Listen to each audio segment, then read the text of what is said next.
Okay, so we have looked at Washington's presidency, Adams' presidency. We've gone from 0 political parties to now we have the Federalists and the Democratic Republicans. Okay, um, people are not really in with the Federalists right now because of, well, mainly because of the Alien and Sedition Acts. So I wanted to kind of give you an overview of where people are right now, okay? This is kind of a broad span. So where we're going to start is with Jefferson's presidency in the election of 1800. But I wanted to show you where people are in this time period, okay? First, looking at economic activity. Remember, economy is how we make and use money. So broadly looking at the country, the American economy, it was a combination of agriculture, which is growing crops, and trade and industry. Industry is manufacturing, okay? We are going into a time where, before this time period, people were farmers or they were tradesmen, okay? Manufacturing and industry is now going to be very, very important, and we'll talk about that later on, just not quite yet. Where people lived, they were rural, meaning they lived in the country for the most part. But during this time period, they are going to become urban, meaning lived in the city, okay? So rural is country, urban is city. So that's how you would put it on your paper in those blanks. Mostly people were rural, all right? They lived on a farm in the country. Cities were mainly located along the Atlantic coast. We didn't really have major cities that had gone inward just yet. We will, but not quite yet because we don't have the transportation infrastructure to do that, okay? Occupations, just like above with economic activity, you have agriculture, industry, trade. When we talk about industry, and you don't have, eventually, yes, this will be a great cheat sheet for you. For right now, it's just kind of giving you some context as to where the country is when Jefferson becomes president and where it's going to. There were two things that are going to make a really important impact on the United States. The first one is Samuel Slater's textile mill. A textile is fabric, okay? So a textile mill is basically a factory where they make fabric. And the big difference is that it was water powered. So they use the energy that is created from a water-powered water wheel in order to have everything go. And I can't explain that right now, so we're just gonna Samuel Slater's textile mill. And then Eli Whitney's interchangeable parts. I know that you're probably very familiar with Eli Whitney's cotton gin, and we'll talk about that. But for industry, it was his interchangeable parts that were used to manufacture both his cotton gin and guns and to develop America's industry, okay? With transportation was still very difficult if it was not done by boat, okay? The land made travel really difficult. It was really slow, so that they could aid settlement and transfer their goods to the eastern markets. There was a road that was built by Congress called the National Road.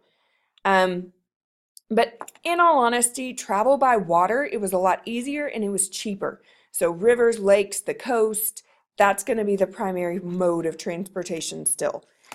Communication, it was mainly by letters. They were carried over unpaved roads, by packet boats, but it wasn't overly done.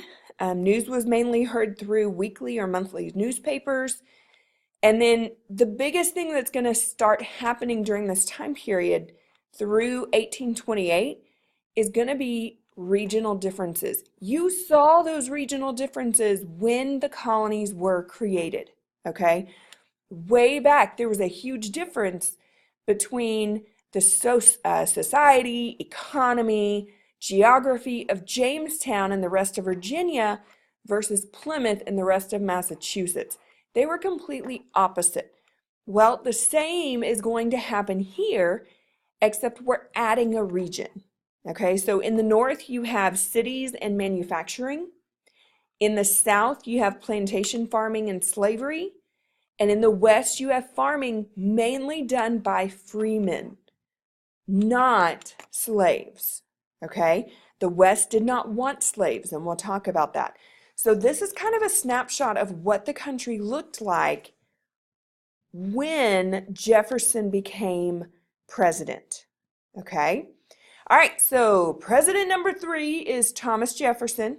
So 1 is George Washington, 2 is John Adams, 3 is Thomas Jefferson. Okay, so before we get into Jefferson's actual presidency, there are a couple of things that you need to write down in your notes. Okay, number 1, election of 1800 was very controversial, okay? And this is where it's one of the elections where it became a constitutional issue. So here's kind of what happened during the election. So you have 3 running candidates, 3 people that want to be president. You have John Adams, who is running for re-election. He is a Federalist, okay? You have Thomas Jefferson. He is running as a Democratic Republican. And you have Aaron Burr, who is also a Democratic Republican, okay? So here's what happens. Voting comes in. There are 65 votes for John Adams, 73 for Aaron Burr, 73 for Thomas Jefferson. That means that Adams is completely out of the running, okay? How the Constitution deals with elections is that if a clear winner is not determined, then the vote goes to the House of Representatives. And the House of Representatives actually breaks the tie and elects the president, okay? Well, actually, the leader of the House of Representatives at that time was Alexander Hamilton, okay? After he was Secretary of the Treasury, he didn't just retire. So he is the head of the House. Hamilton was able to swing the election to Jefferson. I mean, and if you think about what we've talked about Hamilton and Jefferson, for him to say, hey, you should vote for Jefferson, that was a big deal. In all honesty, he trusted Jefferson way more than Burr. He was kind of afraid of what Burr would do. Kind of like, I know what Jefferson will do. I have no idea what Burr would do, and that scares me for the country. So that's what happened. So Hamilton was able to convince everybody. Aaron Burr became the vice president. It's actually interesting how they used to do the elections because the president is who won. The vice president is the runner-up. So you can have 2 completely different political parties in the White House at the same time. That doesn't sound like a train wreck at all. But that's how we did. So kind of the situation is that both houses of Congress and the president's political party were all Democratic Republican. So what you need to write down for the election of 1800 is that it was a constitutional issue because there was a tie. Okay, there was a constitutional issue because there was a tie in electoral votes. So the House of Representatives broke the tie for president and Jefferson became president.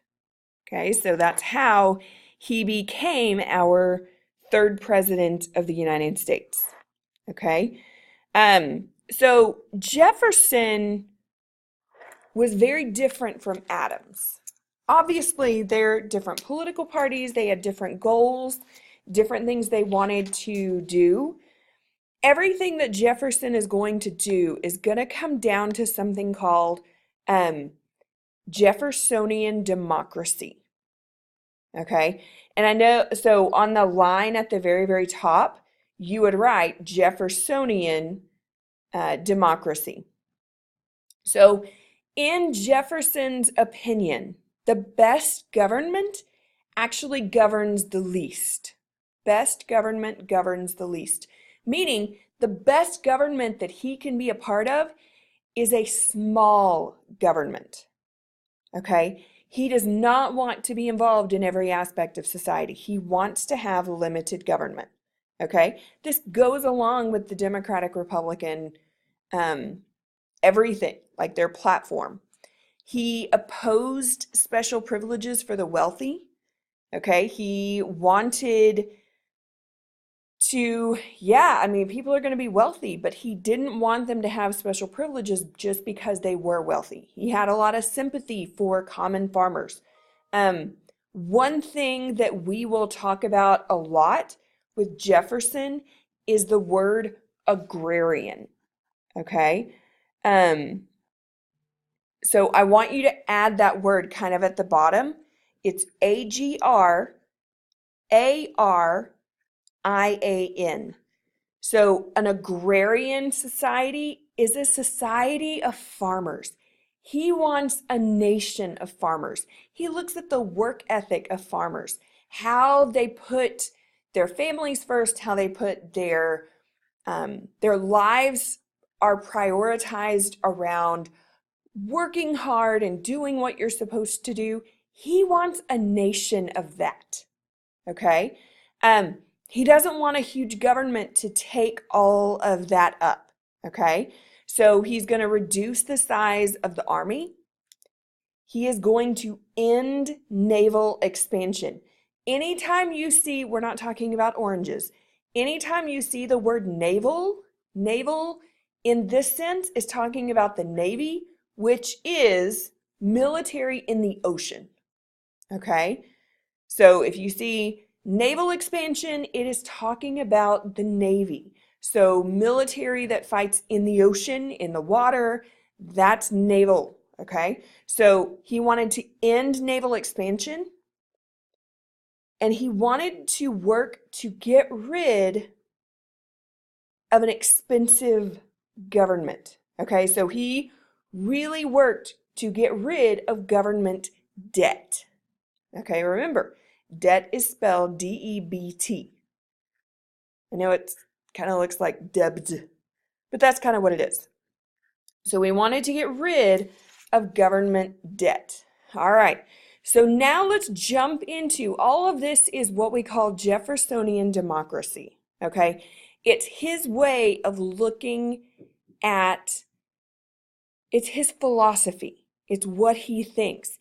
And everything that he does as president is going to come down to him wanting to make sure that things are right. Okay? All right, so let's look at some of the major decisions that he had while he was president. Okay? First one, arguably one of the most important things that he did as president, was in 1803. So at the top where it has Louisiana Purchase, comma, 1803, you have to know. I don't know a single STAR test that has not had Louisiana Purchase 1803, doubled the size of the U.S. Okay? It's on every stinking one of them. So make sure you have that down. All right. So Jefferson purchased the Louisiana Territory from Napoleon Bonaparte in 1803. Remember when we were talking about Britain and France fighting yet again? Okay, the reason that they were fighting is because after the French Revolution, the French moved to a republic. At the head of that republic, you have a man that's going to come to power called Napoleon Bonaparte. Bonaparte is actually going to start taking over anything that he can get his hands on in Europe. Like, he makes it all the way to Russia before he's actually going to be defeated. And I can't get into all that, even though it's a lot of fun to talk about. So sorry, go read a book. So what happens is that he needs money, lots of money for his campaigns in Europe. So he, well, let me kind of back up. Jefferson wanted to purchase New Orleans because New Orleans was at the mouth of the Mississippi River into the Gulf of Mexico, and the French had control of the Mississippi River. That was huge. Okay, so if we control New Orleans, we have a lot of trade up and down the Mississippi River. Remember, this river is a mile wide in a lot of places. So we're talking about some serious trade that can go on here. All right. So Jefferson offers to purchase just New Orleans. Bonaparte comes back and says, well, I'll sell you all of this territory for $15 million. Okay, so now Jefferson has a question and a problem. Jefferson was a strict constructionist, meaning if the Constitution does not say that he can do it, he doesn't need to do it. However, he knew that this is what was best for the country, and he signed the purchase anyway, okay? He really struggled with this because he honestly did not think that he had the power to do it. He did it anyway. This, and you can star, underline, highlight, make big neon, whatever. The Louisiana Purchase doubled the size of the United States and gave the United States control of the Mississippi River.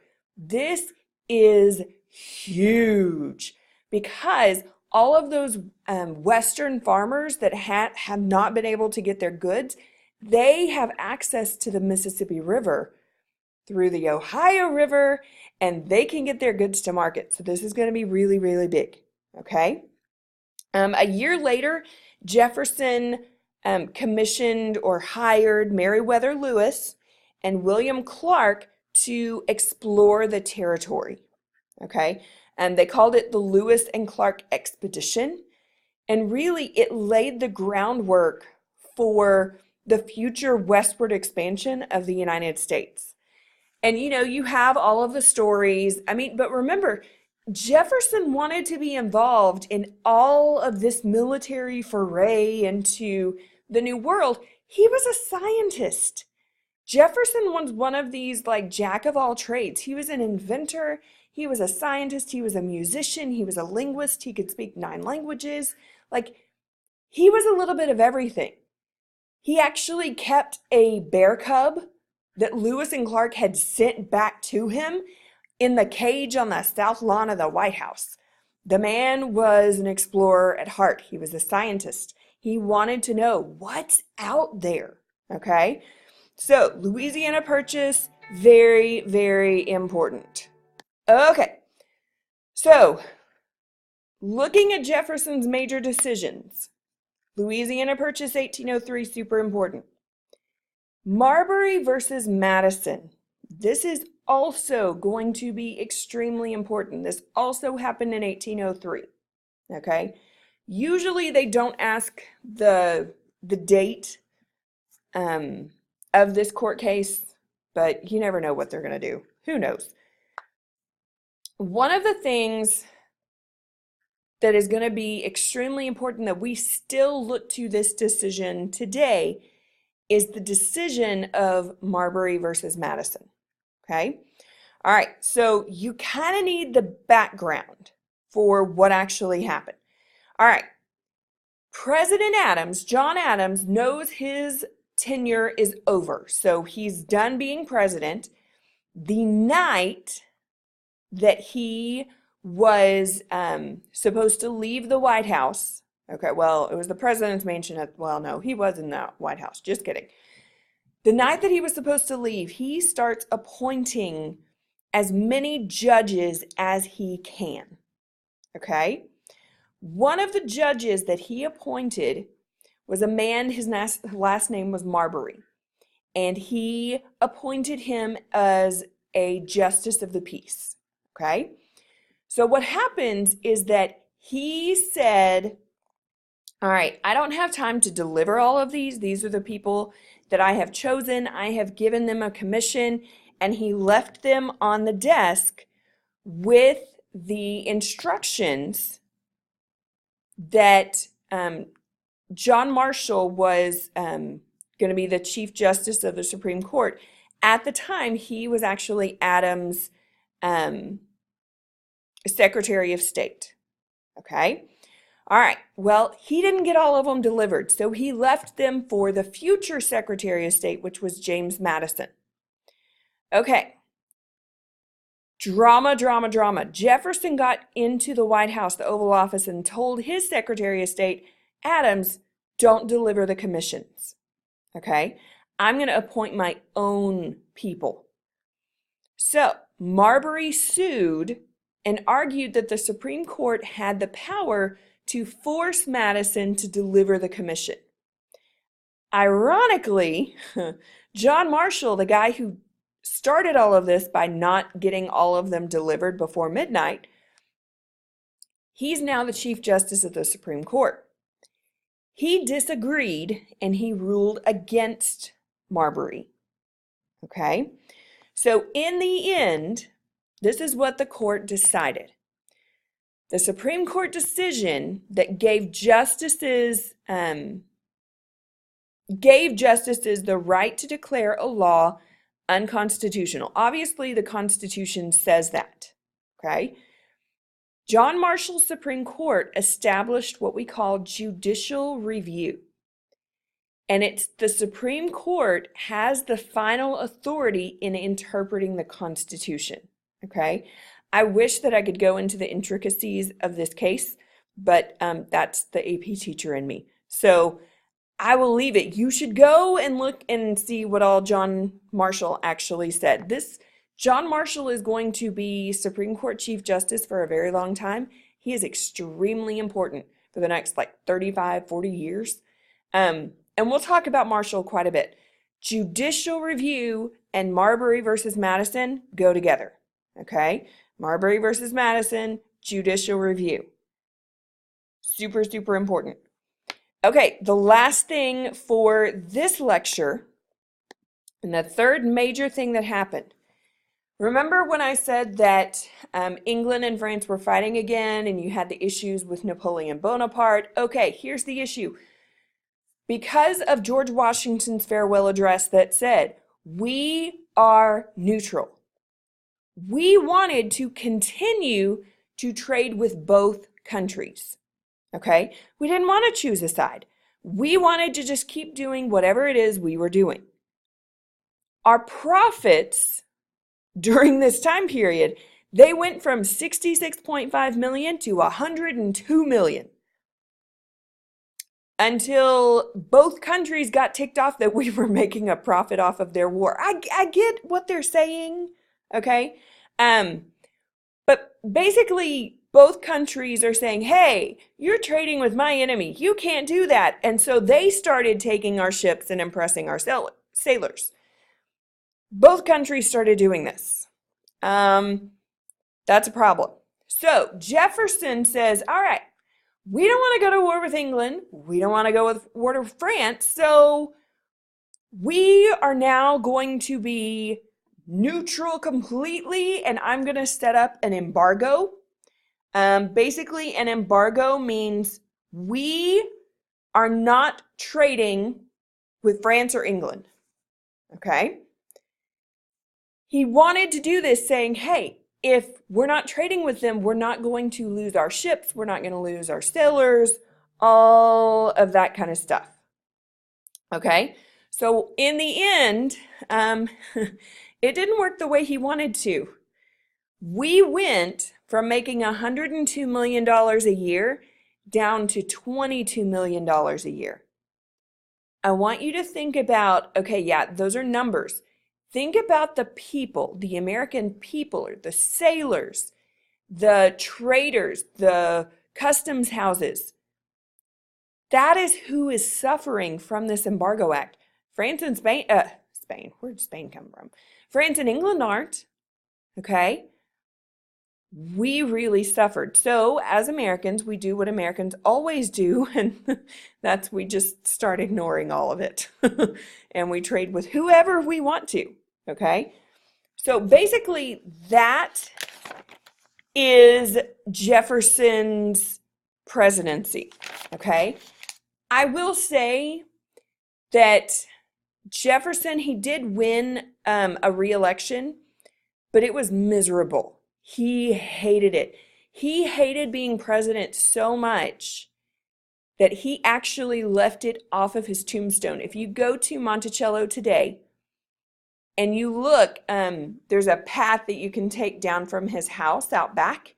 And if you go down, you will look at his tombstone, and it has his greatest achievements. You know, author of the Declaration of Independence, founder of the University of Virginia, writer of a couple of different things. President of the United States is not listed. Mostly it was because he felt like he went back on his morals too much. You know, like looking at the Louisiana Purchase. He felt like he made government huge by making this big purchase. He didn't think he had the right to do it as president. He didn't think the Constitution gave him that authority.